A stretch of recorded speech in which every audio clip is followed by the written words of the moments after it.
What is up, guys? Blue Spooky here with a new daily video. All of the stories therein are new to this channel as well as I can keep track of. So if you guys end up enjoying this video and you guys are enjoying these daily videos, please be sure to like, share, comment, and subscribe if you feel so inclined. It really helps the video to do well and ensures I can keep making these videos daily for a long time to come. If you guys have any thoughts you'd like to share in the comments, either about the stories or the video itself, please be sure to leave them in the comments below, as one of my favorite parts about doing this is reading your guys' comments, even if I may not always be able to respond to them. Either way, I'm gonna let you guys enjoy the next hour or so of true scary stories, and I'll see you again at the end of the video. Thanks for watching. My name is Katarina, and I'm from a place called Chelyabinsk, Russia. I'm sorry if some of my English is not perfect. The point of this is to tell you a story of the day I thought the world was ending. It was in the morning of the 15th of February, 2013. Since I was still in school, back then in morning classes, we were studying some old Russian writers. That morning, we were reading a book by Maxim Gorky while discussing the themes of his writing. It was nice, clear weather outside, but even at past 9 a.m. in the morning, it was still mostly dark in the wintertime where I live. Because of this, when our classroom suddenly started to light up very quickly, almost like the sun was rising, some people looked to see what that was. All of a sudden, all I could hear were people gasping and saying, "My God," again and again. Then I looked too, and this is what I saw outside. There was a huge ball of fire flying down through the sky. As it got closer and closer, it got brighter and brighter, until it flashed so bright it hurt our eyes. Then it went out altogether. A few seconds later, we heard a huge explosion, and then everything went quiet. The next thing I remember was our teacher rushing us to get away from the windows. Of course, no one listened. She began to scream about how the glass might break at any moment and slice us up, so we all backed off and tried to shield ourselves behind our desks. She had been completely right, of course. The next thing we felt was though we'd been hit by a gigantic shock wave. The glass from the window shattered all at once and flew inward towards us. There was so much screaming and shouting. We were all terrified. There were even people in my class asking, "Was that a nuke? Are we at war now?" Our teacher tried his best to keep us calm, but even he was shaken and scared by what had just happened. We were all wondering what we should do. Our teachers told us very calmly to leave the upper floors of the building we were in and meet up at the school sports area, since it was a very sturdy and strong brick building. We all rushed outside together. We smelled this strong burning smell, and that scared us even more. I remember one of the boys in our class saying, "It's definitely an American nuke. You can smell stuff like this when one explodes." He had no idea what he was talking about, of course, but at the time it made all of us so scared. Our eyes were stuck on the sky, expecting more fireballs to fly out over our heads any moment. We were all terrified. We thought it might be the end of the world. I know now, though, that it was just my fear doing the talking for me. All of the students met in the sports area, and we listened to the radio to find out what was happening. That's when we found out that we were safe, and it was just a meteor having exploded in the atmosphere. Some other people in Chelyabinsk and other areas had not been so lucky, though. The meteor's explosion had hurt people, and even destroyed some buildings. I heard later that more than 1,000 people had to go to the hospital because of injuries caused by the explosion. When it had burst in the atmosphere, it exploded almost like a hand grenade, sending pieces of rock shrapnel flying everywhere. Some people had been hit directly by these pieces, or they'd crashed through windows and roofs, and people were cut by glass and debris. One person even had a broken back from being hit directly by a larger piece. I don't know if they passed away or not. More than 200 people were blinded by the flash or suffered a burning in their eyes for a short time because they'd been unfortunate enough to be looking at the sky when the ball of fire exploded. Those people had been much closer than we were, and so because of this, I think me and my class were very lucky that morning. The people that were closer to the explosion had been burned from how brightly it shined when it blew up. They called those flash burns. We were told it was the very same type of effect that happened when the USA dropped nuclear bombs on Japan, so although it wasn't a bomb itself, it had very similar effects. We also heard that a school that was much closer to the explosion was hit by a blast wave. One of their teachers was cut by flying pieces of glass. Thank God she managed to survive. Some people say she saved all their lives by shouting at them to get cover under tables. Her students were a lot younger than us. I can only imagine how terrified they must have been. Afterwards, people in the government suggested working with the Americans to invent some kind of early warning system for meteors. It was very alarming that they could just strike so completely without warning. So far, I don't think this will happen. People are so concerned with fighting each other on Earth that they don't look up into the heavens to see what's coming for us there. That new movie, Don't Look Up, reminds me of this. I know it's not supposed to be literal, but for me, the threat of meteors was very literally real that day, as my home region had actually been hit and scarred by one.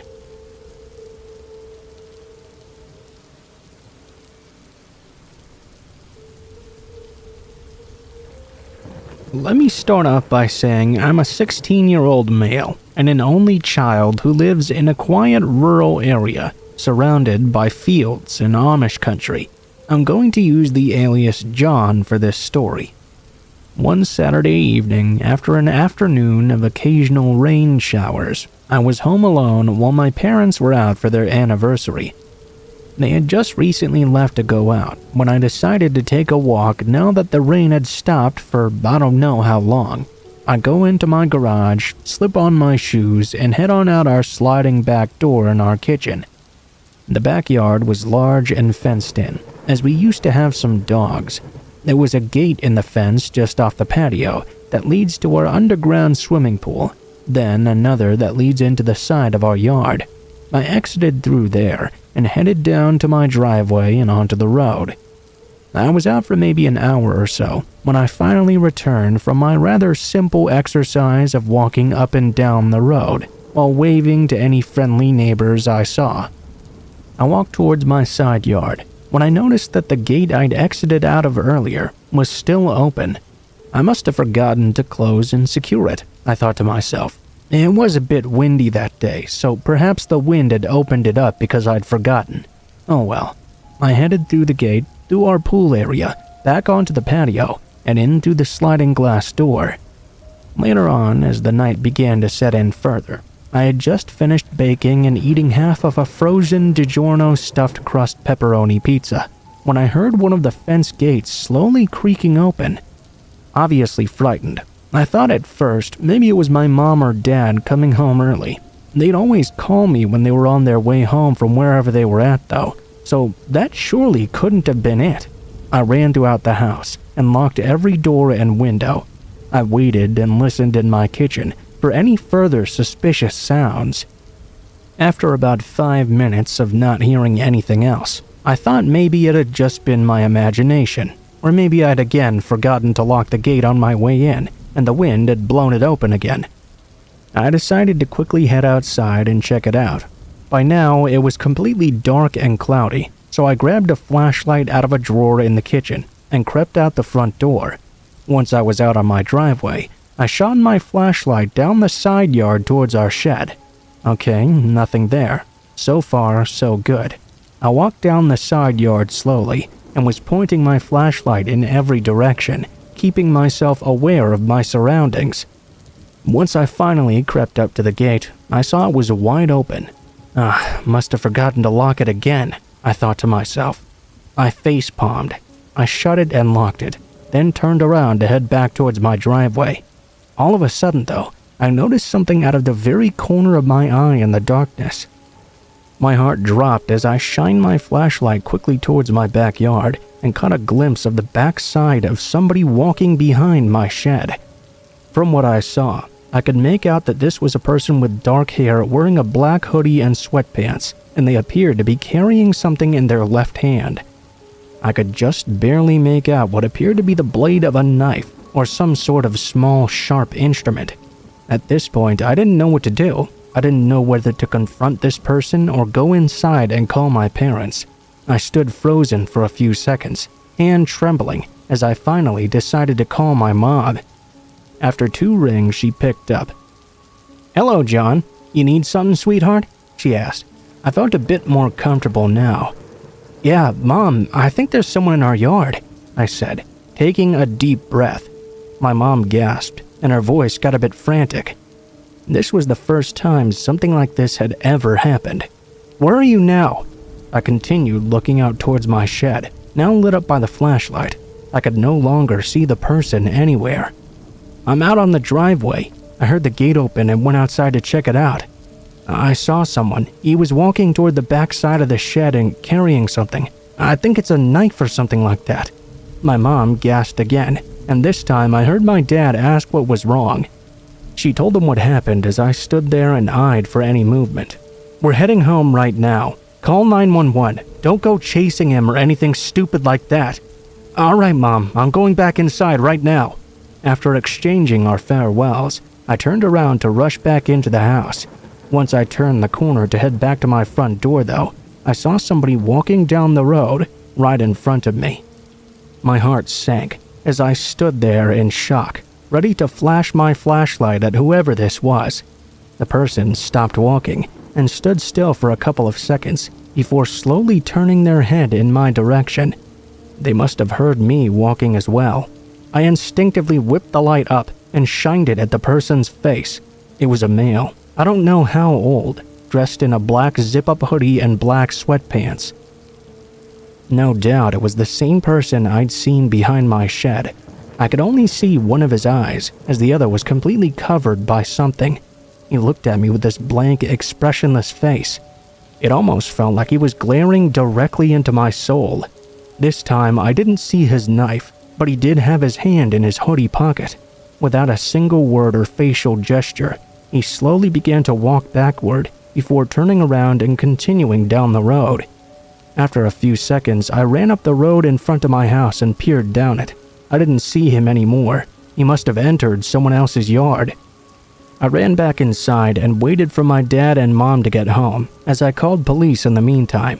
Once a state trooper arrived, I told them everything, from the gate being fondled with to the encounter I'd had with him in front of my house. The trooper told me there had been several calls in the past few months about a person matching that description I gave them, being spotted in several different areas, acting very suspiciously. That interested me greatly, I must say. I tried to ask him more about it, but he declined to answer. Once my parents arrived, they talked with the trooper a bit before he finally left. Afterwards, my parents and I talked about what happened before sitting down to watch a movie, which made us all fall asleep together. Nothing much changed after that night, though. I still live here, and my parents still let me stay home alone, but we've gotten a home security system just in case, and I'm more vigilant whenever I'm by myself.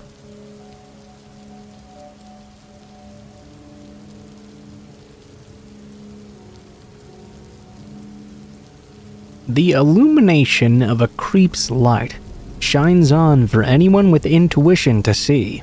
That means that when someone isn't quite right, sometimes you can just feel it in your bones. I was working at a pizzeria in Seattle. It was a cold, rainy day in fall. Not many people order from a place that doesn't deliver when the rain is so unforgiving.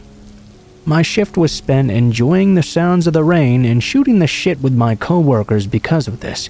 Perhaps doing my job every now and then when someone actually decided to walk inside. Every person that made a choice to step through that door showed their decision with tangible evidence on them, in the form of leaving sopping wet puddles everywhere and being completely soaked, like Hansel and Gretel with a breadcrumb trail to lead them right back into the storm. We were getting ready to close up shop when this one man came in. The rain clung to each strand of his hair. Some of the drops slid down his big pores, creating big wet streaks on him. It seemed he'd been out in the rain for quite a while.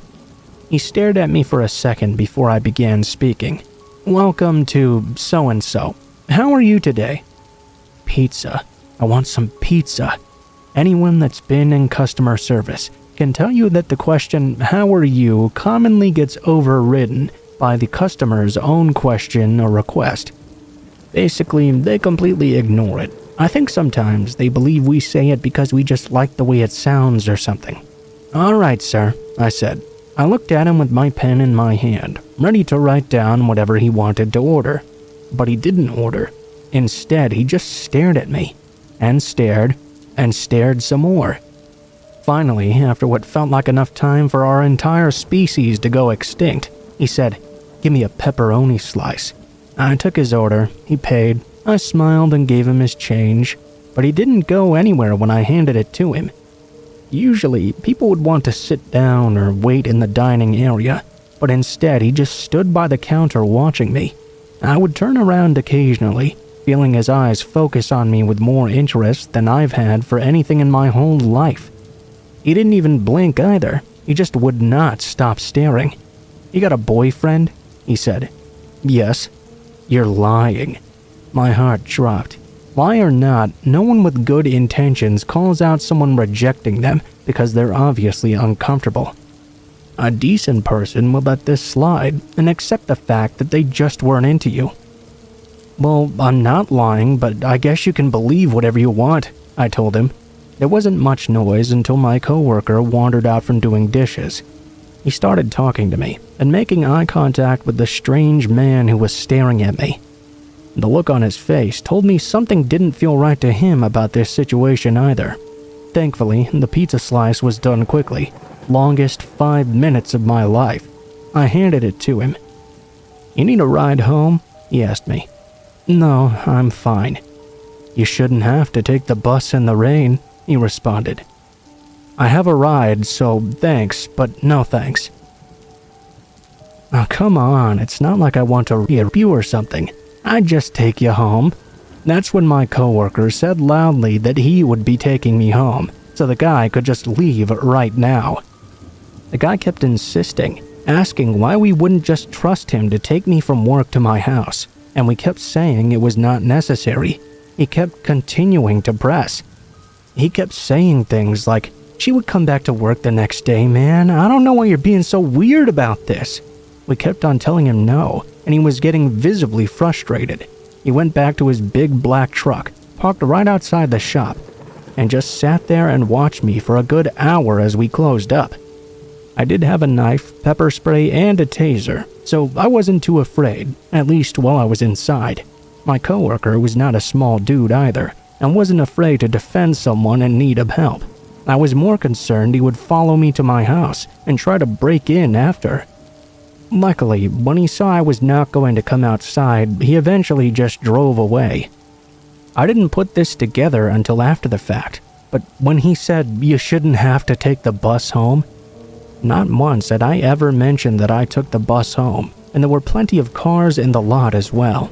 I feel like he must have seen me or been watching me before without my knowledge. I never saw him again after that, but I did occasionally feel like someone was watching me. Here's hoping I never meet him face to face again.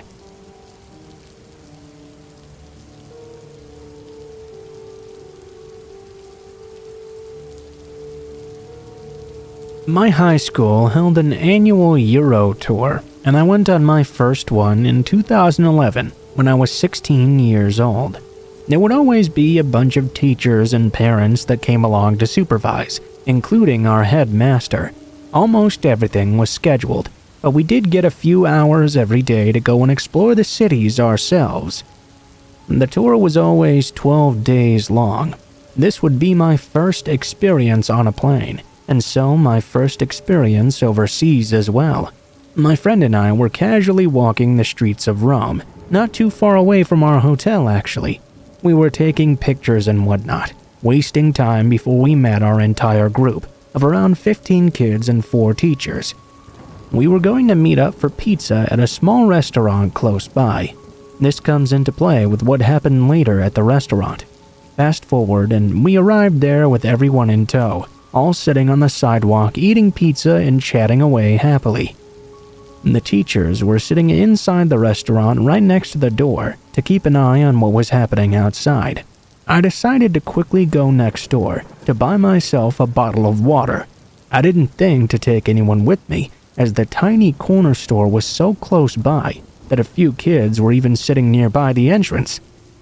After purchasing my water and leaving the store, suddenly I was pushed up against a light post by a large man in a dark jacket who'd come out of nowhere. He towered over me and opened his jacket to cover my body. He asked me my name.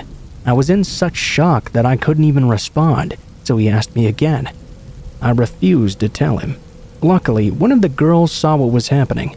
She ran over and grabbed me out of the man's reach. I immediately burst out crying, which alerted the teachers as well.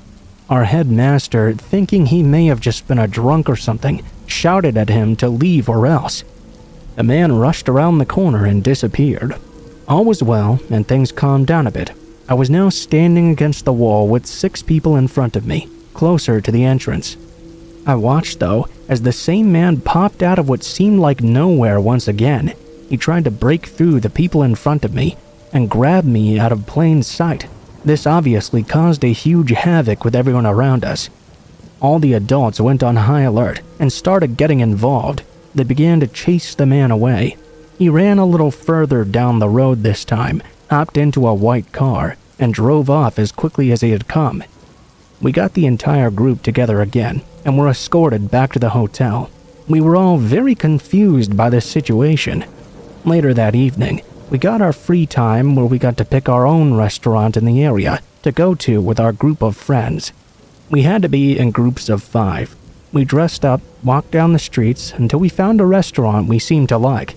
The earlier incident had lost all its worry, with all the excitement and activities going on since then. We were very distracted.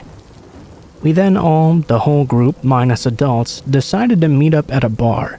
Since of course Euro tours can't be complete without the older group trying to act a little bit naughty, slipping in a few irresponsible drinks before curfew. As we got to the entrance, I was pulled inside by 2 of the people on my tour and told to sit down right away.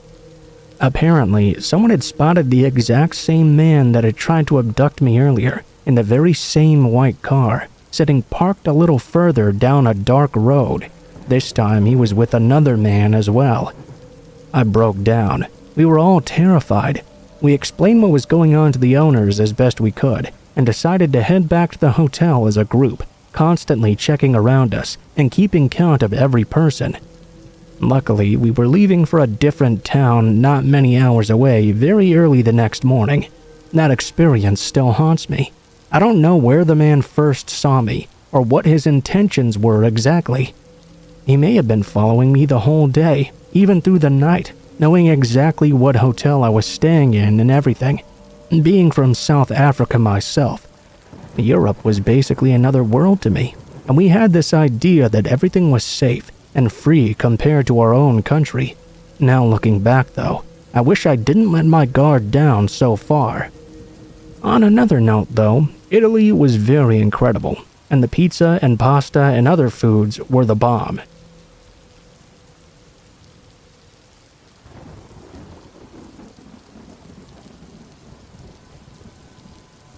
I, 22 and female, used to do DoorDash on the side for some extra cash. This was in the summer of 2018, when it was a little bit newer. At least, in my town it was. Since then, I think they've made a lot of changes, but at the time this happened, it was very unorganized. If you somehow don't know what DoorDash is, it's a food delivery type service, typically for restaurants that don't usually deliver. Think things like McDonald's and such.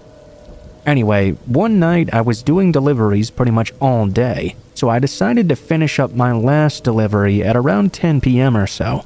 I get an order in, and the person wants a medium cheese and pepperoni pizza and some loaded potato wedges from this pizzeria nearby. I was kind of wondering to myself why they'd order from a pizzeria that delivers anyway, but I figured it was because it was notorious for taking forever when you order for delivery. I accepted the order and headed on over. I got there, picked up the pizza, and confirmed on the app that I'd picked everything up and was on my way. The app notified me of some special instructions the customer had asked for, which was to call them when I arrived outside. Okay, that's not too unusual. Lots of people ask for that so they can come out to meet me. I roll up to the address and find it's downtown. It's a larger apartment-type building. It was completely pitch black as well. Instantly upon approaching, I got an eerie feeling. I pulled up to the curb but stayed in the car. There was no way I was about to go near that building by myself. I called up the number. Luckily, DoorDash has this thing that hides your actual phone number when you call for it. It rung a couple of times, and then this really creepy woman's voice came over the line. "Sorry, we can't get to the phone right now. We're a little bit tied up." Then they started to creepily giggle. The entire time in the background, I could make out what seemed to be another woman screaming. As I focused a bit more, I could hear this person was screaming for help and begging for their life. It got even louder, as if the creepy woman was purposely putting the screaming woman on the phone or something. Instantly, I hung up and drove off, real quick, not even knowing which direction to go in. Luckily, there was a super popular restaurant just a couple of blocks away.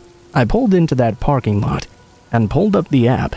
I was worried about getting in trouble for not being able to deliver the order.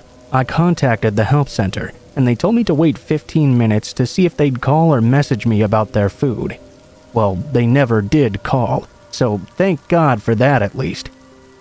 I was sitting there in the parking lot of the restaurant, telling my mom about this. We agreed that it was probably a prank, but just in case it wasn't, I decided to call the police anyway.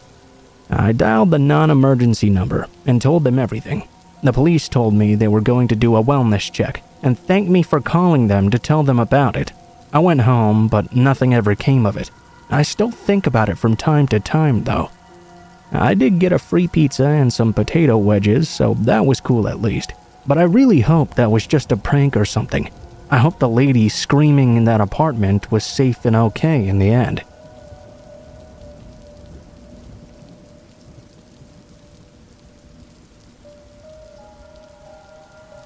This happened last Friday night.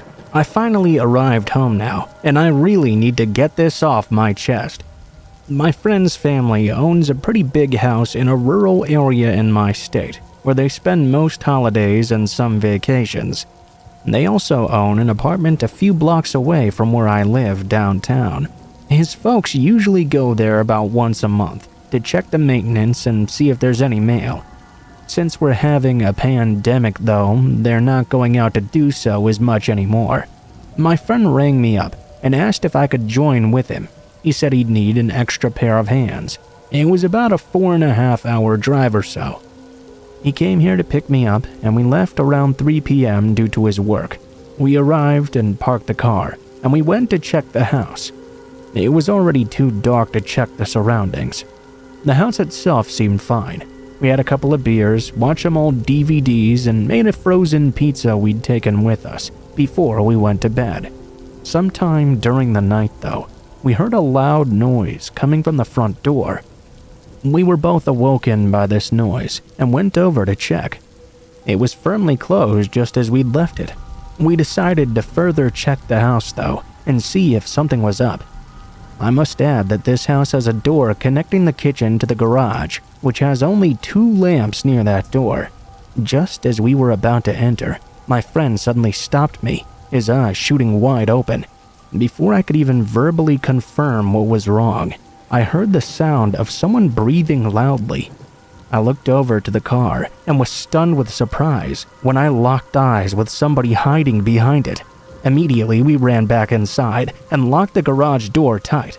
I went to call the cops, and he snatched up a knife. The cops came, searched the garage, and found a backpack with a hatchet and duct tape. They said it was probably someone who knew the friend's parents' routine, maybe worked for them in the past or something. Clearly, they were getting ready to attack them. The door had not been forced open, and that indicated that this person had been there before and knew exactly how to get in. They'd escaped by breaking a window in the garage. We gave our statements, of course, and stayed up all night after. We called his parents in the morning. We even had to stay there while the window and locks were being replaced. Needless to say, we could not get out of there fast enough.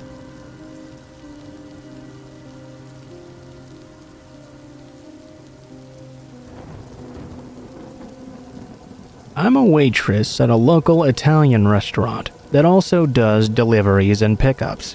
One day, I would say maybe a year ago or so, a man came in to place a carry-out order. A girl I work with noticed him walking up to the door and asked me if I would take care of him. I said yes, not really thinking anything of it, and she walked back into the kitchen. Once he came in, I could see immediately why she'd asked me to do with him instead. He immediately gave me the creeps. He was an older man, short and stout, wearing a big coat and a winter hat. He absolutely reeked like someone who smoked an entire pack of cigarettes while walking through piles of cow dung. Even thinking of it now in my apartment all alone, I can still smell that smell. What really scared me though was the way he stared into my face, chin turned down towards his chest, looking up at me through his eyebrows. His stare made me feel like he was thinking of every possible way to torture me or something. He didn't say much, just sort of growled his order at me. He paid and waited behind the counter for his pizza to take home. He would pace with his hands locked behind his back, never shaking that stare. Even when he would turn to pace the other way, he never tore his glance away from me, not even for a single second. He didn't even blink. Being that I was working behind the counter, I couldn't really go anywhere in case someone called or came in to get their order. So I had to just stand there, watching the clock tick, waiting for his order to be done so he could finally leave. Once he was gone, I asked my coworker if she knew anything else about him and why she'd wanted me to take care of him so badly. She told me he really gave her the creeps. He was apparently a registered sex offender, but never went into the full details of his charges. Honestly, I didn't want to know either. I still thought about him for the rest of the day, and even looked twice before getting into my car at the end of the night. Soon enough, though, I forgot all about him. Unfortunately, that would not be the last time I saw him. He began to come in very frequently after. At first, maybe only once every other week, then every single week, then every day. Every time he would order the exact same thing and begin his pacing with his unblinking, burning stare. Every chance I could, I would run into the kitchen or get away from the counter with any excuse I could find. My coworkers all began to make jokes about how much he liked me, saying he'd never stared that hard at another woman working there before. The jokes obviously didn't make me feel any better. The jokes halted altogether though when we began to notice a pattern. We noticed the only days he would come in would be the days when I was working. We started to suspect that he recognized my car. I never had the same schedule, but I always parked in the same spot in our very open lot. Because of this, you would always be able to tell it was my car if you knew so. The shifts that I would work were a little bit strange too. There was a very, very dead time of day where we cut half the staff, giving us breaks that were a couple of hours long. On those days, he would come in twice a day if I was working. He would come in while I would work my morning shift, then come in again for my evening shift. While it could have just been a crazy coincidence, nonetheless, it began to freak me the fuck out. One night, after working a double shift on Saturday, I had walked out to my old beat-up car, which I almost never locked. 3 out of the 4 doors on my car were broken in some way because it was so old, so it was easiest to just keep it unlocked at all times. I could admit the car was such an old shitbox that no one would ever dare steal it. Maybe it wouldn't even be possible to steal it, so I never really worried about it. That was until this particular night. I was just climbing into my car when I immediately noticed a familiar stench. My car reeked exactly like that man. That same distinct smell of non-menthol cigarettes and cow shit was all around me. I was convinced that man had been in my car that day. After that, I had to have someone escort me to my car every night for a while. I haven't seen that man since last year, but I still get chills just thinking about him.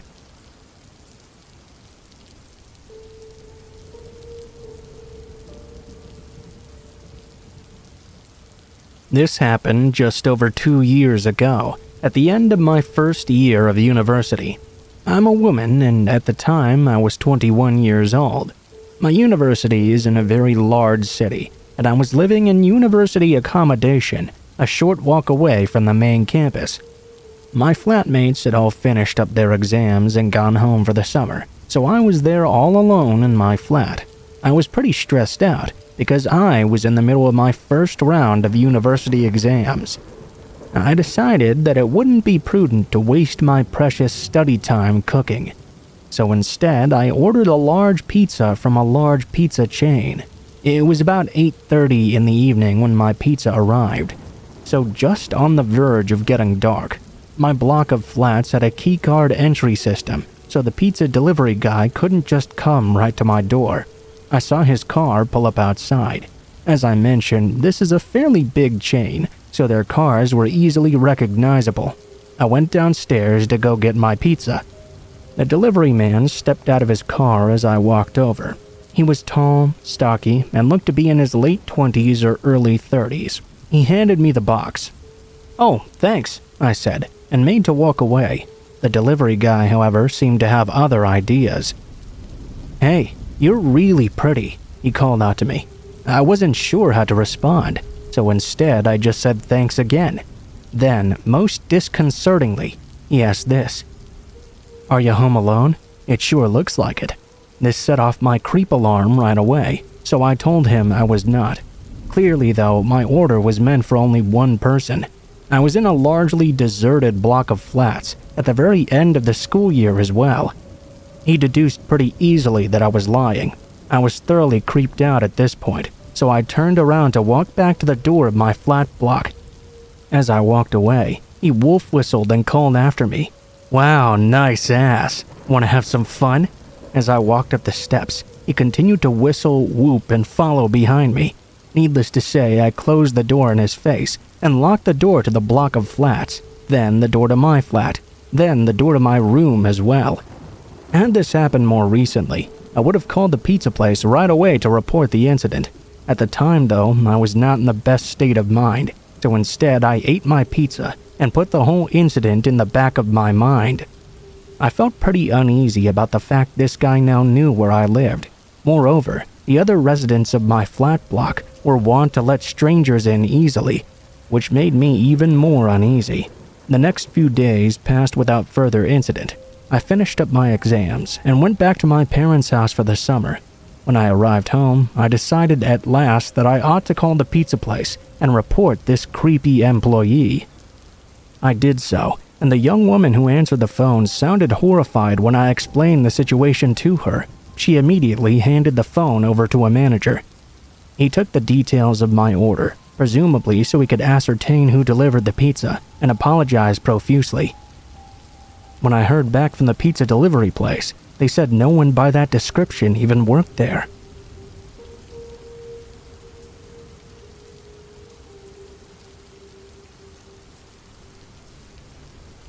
This was a few years ago.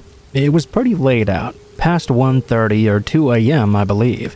I was living with this boy who was pretty abusive, and he had gotten really jealous at this party we were at earlier that night. Not even an hour after we'd gotten home, he tossed me out onto our front porch and locked the door behind me. I was knocking and pleading for him to please let me back inside.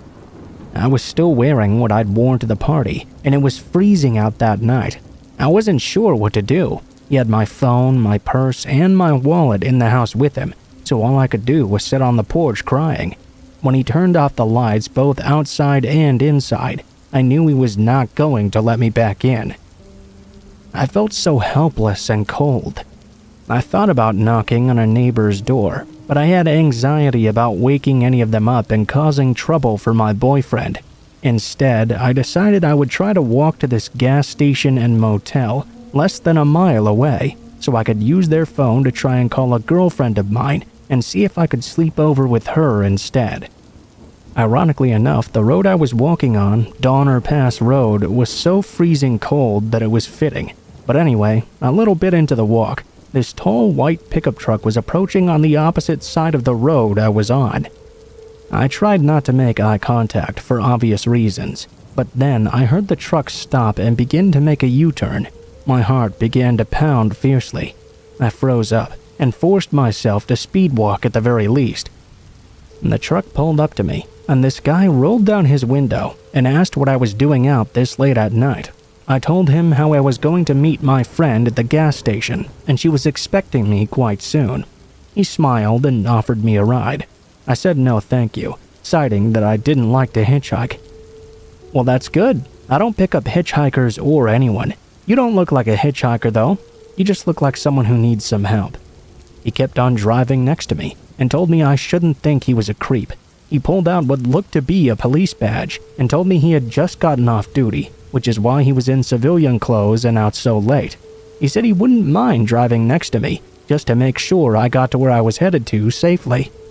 I was very naive and a bit too trusting of his kindness and credentials. When he offered me a ride again, I said it would be nice because the gas station wasn't that far anyway. He popped the door open and I hopped in. The radio was down low. It was a little bit messy inside. The ashtray was full of cigarettes, and there were tons of newspapers lining the passenger floor. I was moving my feet when some of the papers shifted, showing a pair of handcuffs, some coffee cups, empty water bottles, rags, a highlight-colored bandana, and some various other garbage. He apologized, saying it was a truck he took out hunting, but it was super warm, so I was happy for that. And I didn't mind the mess at all. He told me his name was John. He asked why I was so scantily dressed without a jacket. I started to tell him about the party and the fight I'd been in with my boyfriend. He was super charming and attentive. He even joked that he could go back and arrest my boyfriend right now if I wanted. I asked him about himself, and he told me about his family. He was a young dad, had a wife, daughter, a son, a dog. I told him it sounded like he had the perfect little family. He laughed and said he certainly did.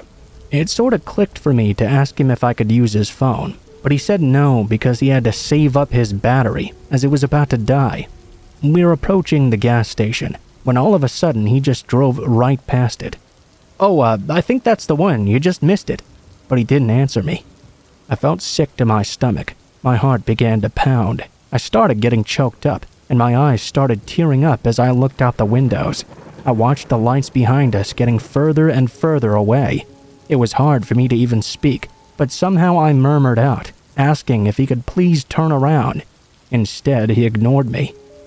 As I looked over to him, he just looked empty-eyed and emotionless, totally dead and glazed over.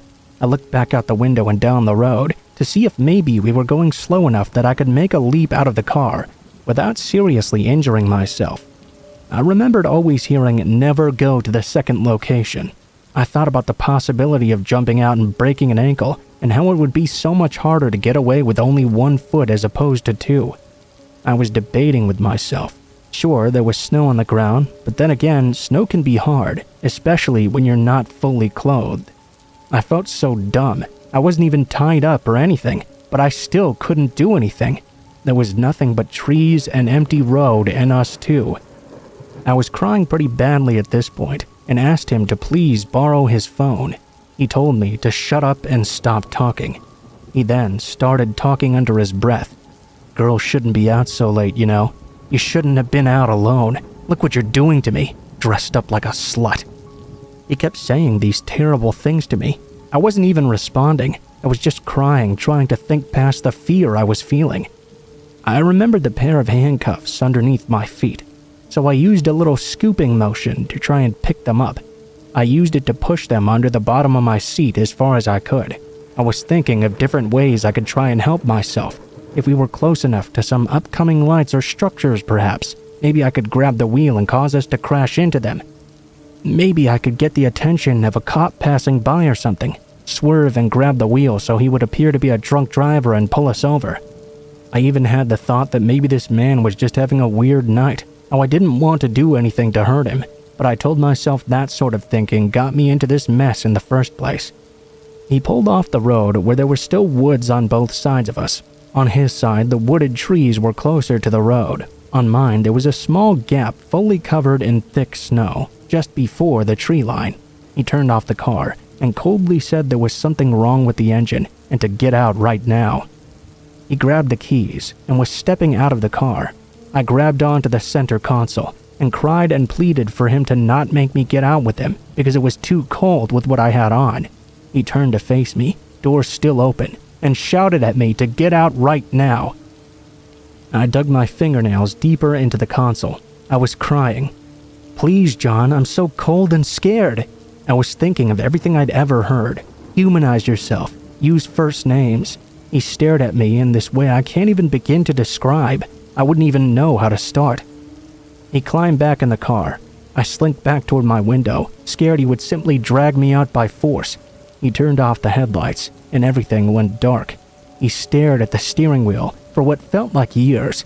He lit up a cigarette and looked out his window, then back at me. He could hear the newspaper shuffling on the ground as I was adjusting my legs, but while still staring out his window, he asked me if I thought about running. He told me if I did, he had a quick way to get me exactly where he wanted me.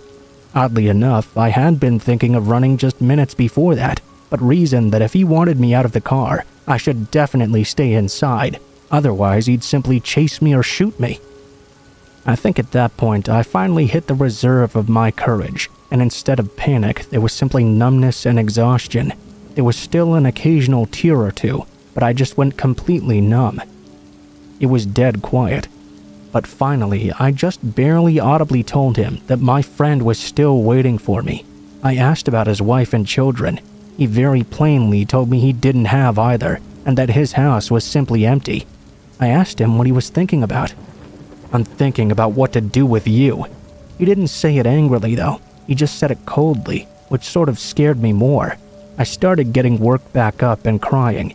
At that point, he told me not to cry anymore and turned the car on, offering me some heat. I told him all I wanted to do was go home.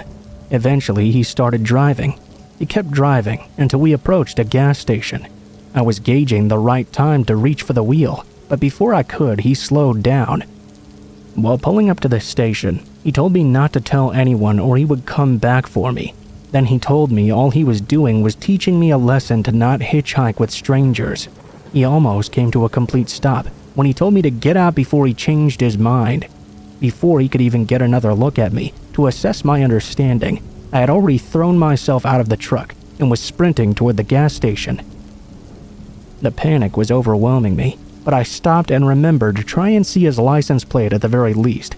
I turned around and only caught the blur of the last 3 numbers as he was driving off. I ran inside and asked the clerk behind the counter to call the police. I waited until the officer got there. I'll be honest, I was a little bit scared I would see John once more. My fears melted away though when the new-faced policeman arrived. I gave him the description of John, his appearance, the vehicle color and type, the parts of the license plate number I'd caught, and the fact he said he was an off-duty cop. Basically, any information I could. I asked him if he could look at the camera. The officer disappeared in the back for a little bit, then came back out saying there was nothing on them. I asked if I would be able to look as well. The officer said no, and asked if I didn't trust him. He then gave me a ride to my friends, lecturing me for hitchhiking. This mostly consisted of him asking if I knew who Ted Bundy was. He told me I was naive to think it could never happen to me. I never heard anything back about the report I'd made. I would try to follow up, but each time I did, they would simply ignore me. All aside from a single time, when they told me my case number didn't even exist. All that didn't stop me from trying to follow up though.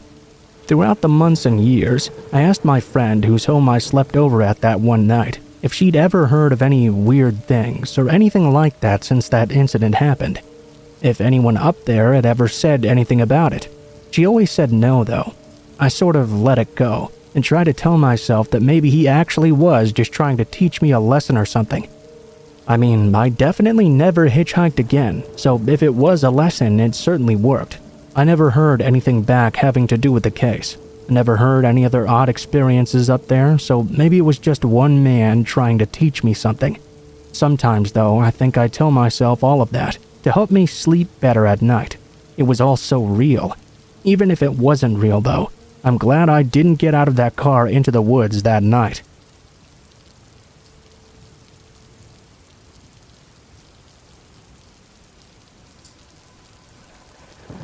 This was back in November of 2018 and takes place in North Carolina.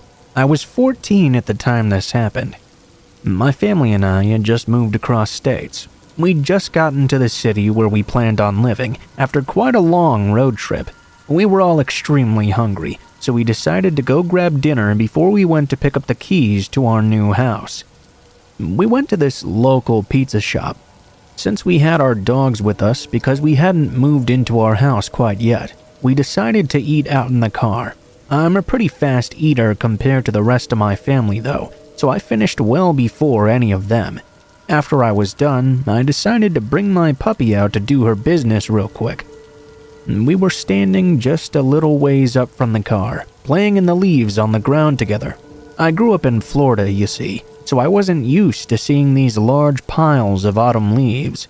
There I was, just living my best life, not paying attention to my surroundings, when all of a sudden I felt a tap on my shoulder. I turned back to see a man. My dog noticed him immediately and tried to jump on him as she does with anyone. I pulled her back while I backed away from this random guy. As I observed him closer, he appeared to be in his mid-40s or 50s. He smiled creepily at me, a very forced smile. He said in this scruffy southern voice, "You have my dog, my border collie." Immediately, a red flag went off in my mind.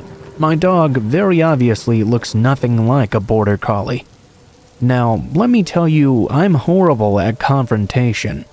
So instead of confronting him directly, I just nervously said, "I think you're mistaken, sir. This is my dog." I didn't even think to tell him how my dog didn't look anything like what he was describing. I looked over quickly to my parents' car that was just a couple of feet ahead of me, unsure of what to do in this situation.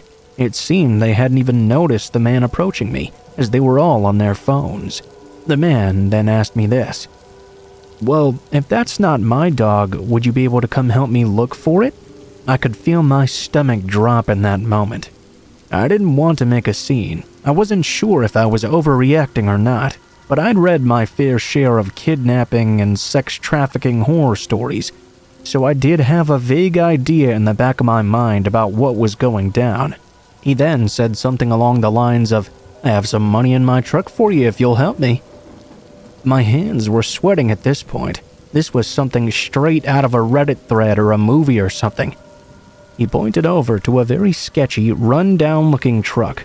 I told him I was too busy, and I had to leave right now. Best of luck finding his dog, though. I was still trying to keep him on my good side.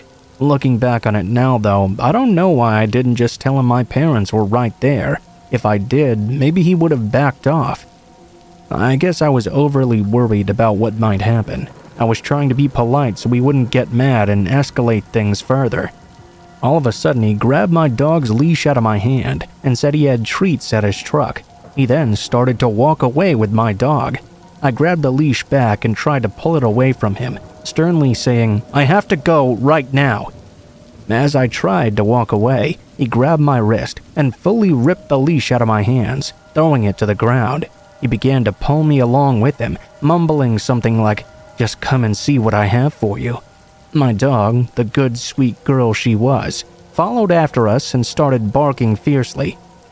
He was dragging me pretty firmly along with him. I'm pretty small at 5'4", and I don't have much upper body strength. All I could do was start screaming for him to let go of me. My parents, alarmed after hearing me scream and seeing our dog chasing after me barking, saw the man pulling me against my will. Immediately, they started sprinting after me. I started screaming even louder. I think he was alarmed when he heard me yell out to my mom, as he could see her now running towards us. The sudden realization that my parents were right there in the car the whole time must have really shocked him. He let me go and tried to make a run for it. We didn't decide to chase after him. My parents were just glad to still have me. This was definitely not a good way to start off our new life in North Carolina. Not even lived there a day yet. I don't wish this sort of thing to ever happen to anyone, as it was extremely terrifying. My advice for you, though, is don't be afraid to use your words, even if they might anger the person.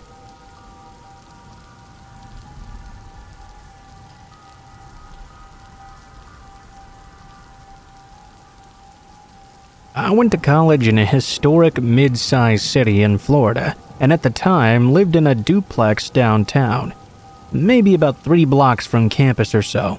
The city is known to be pretty safe, and I lived in a pretty decent area with large historic homes near me. It took place about 3 years ago. A little backstory that will become relevant. The duplex I lived in had a front door that locked, and then both the upstairs and downstairs units had their own locking door as well. I lived downstairs and had 2 roommates, but this specific night only one of my roommates was home. We knew the girls that lived upstairs, but really only spoke to them in passing. When they moved in, we emphasized how important it was to us for them to keep the main front door locked at all times. They always made sure to do a really good job of doing so. So, me and my roommate are in for the night, knowing the front door is locked and smoking a few joints. At some point, we hear a knock at the front door and quickly realize the girls upstairs must have ordered a pizza. Later on, we came to find that they'd forgotten to lock the front door again after receiving that pizza. So, we finally go to sleep in our own rooms. Since I had a queen bed, I would often sleep with my phone and laptop right next to me in my bed. A couple of hours after I'd initially fallen asleep, I was suddenly woken up by something I didn't recognize at first. As I came to of it, I came to realize there was a man standing over my bed. As soon as I realized I was not dreaming, I noticed he was quickly moving my phone and computer off of my bed and moving my comforter as well, trying to climb in. I started asking the man who he was, what he's doing here. I was extremely confused and still groggy. I was also still slightly high from before I'd gone to sleep. The only thing he said to me, multiple times, was that he was just trying to get into bed. At this point, I began to panic, as my mind obviously went right to the worst. I was hoping that maybe my roommate had invited some random Tinder guy over and he'd simply gone to the wrong room. But the more I tried to question him, all he had to say was that he was going to get into bed with me. I did own pepper spray and a stun gun, but I had left them on a shelf that the man was right in front of, so there was no way I would be able to grab them without escalating the situation. Realizing I needed to do something quickly, I blurted out, "There are 5 people who live in this house, and if you don't get the fuck out right now, I will scream.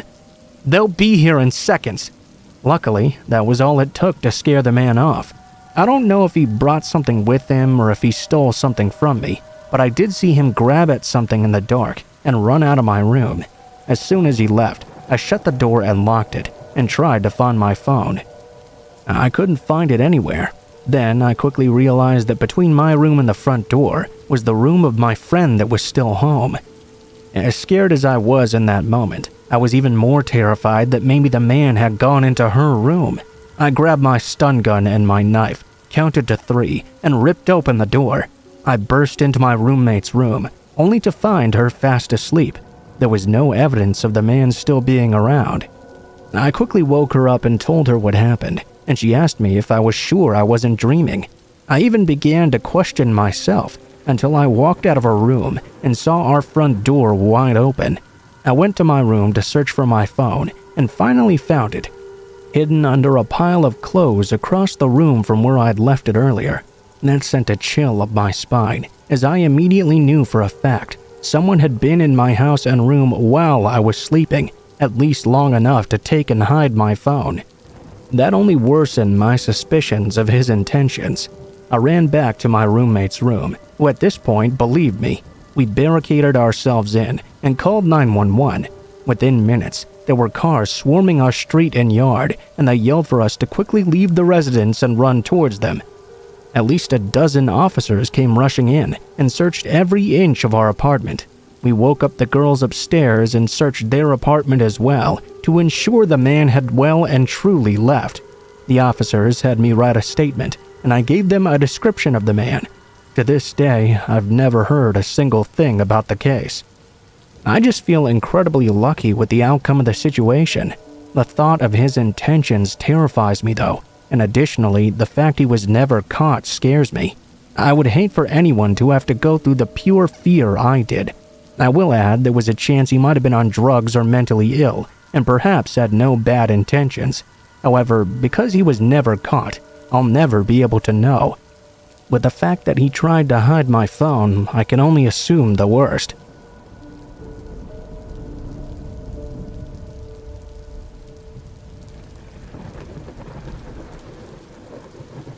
So I'm a bartender at a gentleman's club. Our uniform, if you can call it that, is a very short, skimpy black dress and black bra. Due to my uniform being the way it is, I do my best to not have to go out in public directly after work. This is due to dirty looks and perverted comments that I really don't have the time or patience for. Back before the current state of the world, I had just gotten off work. It was around 2:30 a.m. I believe, and I decided to run to my local Walmart to grab some dog food and other household items. I was thinking there probably wouldn't be anyone there besides staff so late at night. I ran in with a jacket on as well, to try and be at least a little bit modest. I went directly to the pet aisles. I could see there was a guy stocking the shelves.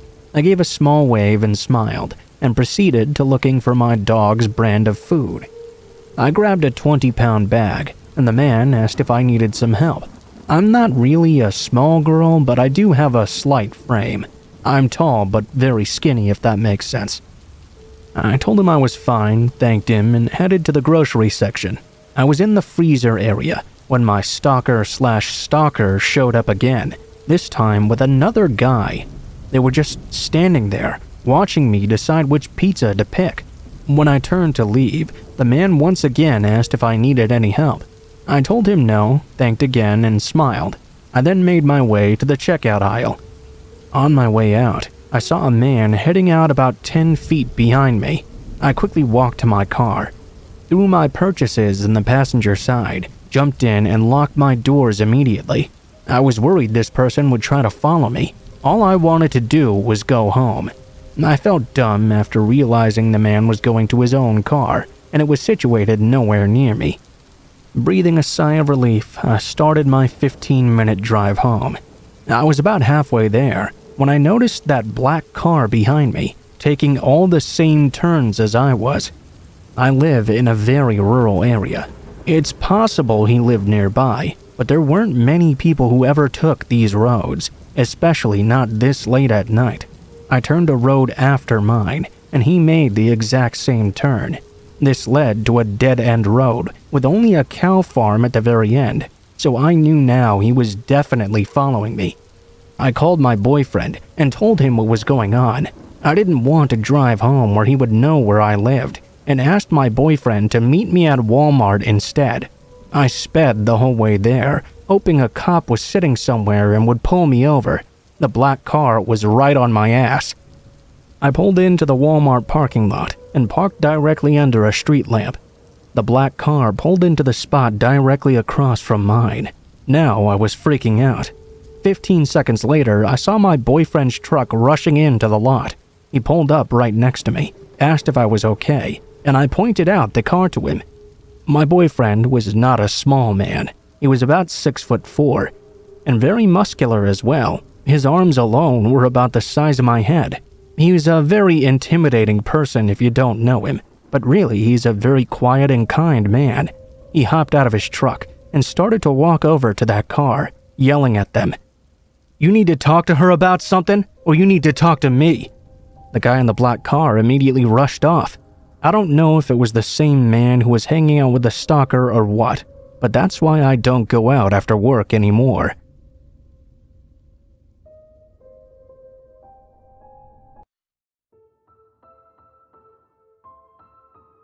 What is up guys, Blue Spooky here. Thank you guys so much for watching, especially if you made it this far to the end of the video. If you liked the video, please be sure to like, share, comment, and subscribe if you feel so inclined. If you have any feedback for me as well, be sure to leave that in comments below the video. If you guys have a story you'd like to send in, or if you'd like to contact me for any reasons, there will be links to my social media in the description below the video, including my Facebook, Gmail, and Twitter accounts. Go ahead and send me a message on any of those, and I'll try to get to you as soon as possible. If you do decide to send in a story, please be sure to include in the tagline what the name of the story is if it has one, what type of story it is if it has one, and how you'd like to be credited in the description below the video. Please make sure to include as much detail as you feel comfortable with and try to use as much proper grammar as possible to make sure you have the highest chance of appearing in a future video.